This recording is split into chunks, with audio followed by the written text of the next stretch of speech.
Hello everyone, welcome back to my channel. In today's lecture, we are going to discuss public sector reforms in new industrial policy. जो आपकी new industrial policy आई थी 1991 में, उसमें क्या क्या reforms आए हैं in respect of public sector. Right, चलिए क्या कहते हैं. Following important decisions have been taken in new industrial policy 1991 with regard to the public enterprises.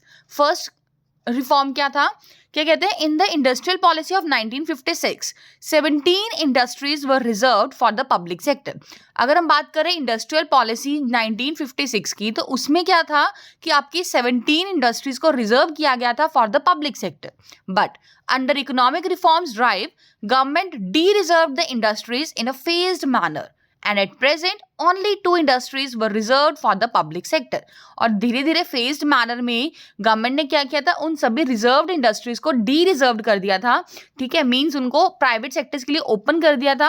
और आज की डेट में सिर्फ और सिर्फ आपकी 2 इंडस्ट्रीज ही हैं जो पब्लिक सेक्टर में. ठीक है, अब वो कौन सी हैं? These 2 industries are atomic energy and railways. The other 15 of the 17 industries reserved for the public sector have been declared open for private investment and participation. जो remaining 15 industries हैं आपकी 17 में से, ठीक है, अब वो क्या करा गया, ओपन किया गया, उन्हें डिक्लेयर किया गया है कि वो प्राइवेट इन्वेस्टमेंट या पार्टिसिपेशन के लिए फ्रीली ओपन है. Now, even some key components of railway infrastructure have been open for the private sector. Consequently, there is a possibility of increase in investment, competition and efficiency in the D reserved sector. जो आपने 15 industries को D reserve किया ना, उनको करने का मतलब एक ऐसा माना गया कि पॉसिबिलिटी है कि इन्वेस्टमेंट्स में इंक्रीज आएगा, कंपटीशन में, या फिर इनकी जो एफिशिएंसी है इनमें इंक्रीज देखने को मिल सकता है. Second one is shares of public sector enterprises will be disinvested, that is sold to the private sector enterprises.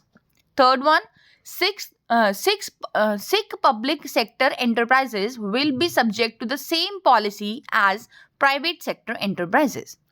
Those 6 units will be closed down which cannot be revived. 6 public sectors के लिए भी same policy adopt की गई है जो कि private sectors के लिए थी. क्या कहते हैं, कोई ऐसी 6 यूनिट जो कि रिवाइव नहीं हो सकती है, उनको आप क्लोज डाउन कर दो. ठीक है, efforts will be made to remove hardships caused to employees on account of closure of 6 units of public sector. For this, government has set up national renewal fund. Now, fourth one is public sector enterprises will be made more efficient through the medium of memorandum of understanding.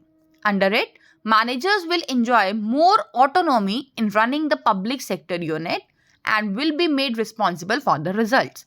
क्या कहते हैं कि जो public sector है ना, public sectors को more efficient बनाया गया है. अब एफिशिएंट किसकी हेल्प से बनाया गया है? Through the medium of memorandum of understanding. अब मेमोरेंडम ऑफ अंडरस्टैंडिंग MOU क्या कहता है कि इसमें मैनेजर्स को ऑटोनॉमी दी जाती है, वो ऑटोनॉमी इंजॉय करते हैं इन running the public sector unit and will be made responsible for the results. और जो भी रिजल्ट्स आएंगे उनके लिए वो खुद ही रिस्पॉन्सिबल होते हैं. Now next one is fifth point, to generate resources, improve transparency, efficiency and corporate responsibility, shares of public sector undertakings will be listed on stock exchanges. जितने भी आपके PSUs हैं, इनके जो भी शेयर्स हैं उनको स्टॉक एक्सचेंज में लिस्ट करवाया गया है सो दैट आप अच्छे रिसोर्सेज जनरेट कर पाओ, आपकी जो ट्रांसपेरेंसी है वो इंप्रूव हो सके, एफिशिएंसी और जो कॉर्पोरेट रिस्पॉन्सिबिलिटी होती है वो सब में इंप्रूवमेंट आ सके. Now sixth one is navratnas. क्या कहते हैं, in July 1997 the government declared 11 major public sector undertakings as navratnas. Presently there are 8 maharatnas and 16 navratna public enterprises. अब महारत्न एंटरप्राइजेस कौन कौन से हैं? Coal India Limited, IOCL, NTPC, ONGC, BHEL, GAIL, BPCL and SAIL.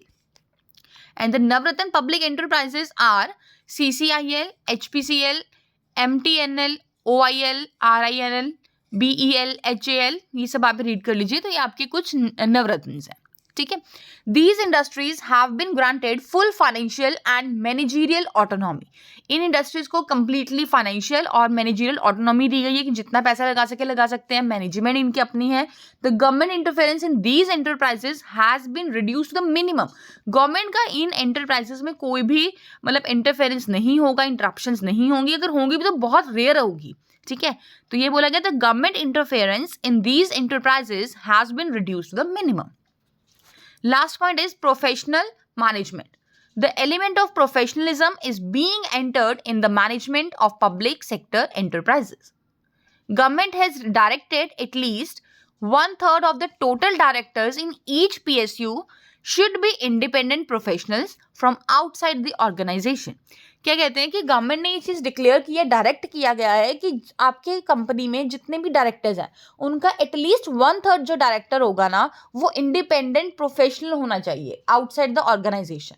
ठीक है, मतलब उसका ऑर्गेनाइजेशन के साथ कोई भी लिंक नहीं होना चाहिए, वो कंप्लीटली इंडिपेंडेंट प्रोफेशनल होना चाहिए. अभी ऐसा करने से होगा क्या?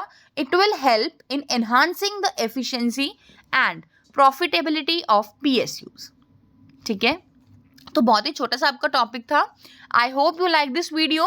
Do like, share and comment below to share your reviews and don't forget to subscribe the channel for the latest notification of upcoming videos. Thanks and have a wonderful day.